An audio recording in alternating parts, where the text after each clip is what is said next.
హర హర ఈశ్వర శంభో శివ శంకర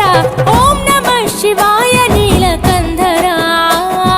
శిరసున గంగమ్మతో తనువున గౌరమ్మతో తరలిరా తనివి తీర ఈశ్వరా పొలిమేరలో వీరభద్రుడా వెండి కొండ మీద వెల్పు నీవురా ఇలాక పాలకాల భైరవ ఆ పాల నుండి కవరా నీ అగలే కాచీమైన కుట్టని మూడు కల్ల రేడువురా రుద్రం భజే రుద్ర తేజం భజే విభూతి భూషణాహర రౌద్రం భజే రౌద్ర రూపం భజే నటరాజ చంద్రశేఖర గంగనెత్తుకొని నేల గొంతు నింపు జంగమయ్య నీవురా ఆది అంతమంటూ లేని స్వామి ఆదిశక్తి తమమ్మ ధరించరా హర హర ఈశ్వర శంభో శివ శంకర ఓం నమః శివాయ నీలకంధర శిరసున గంగమ్మ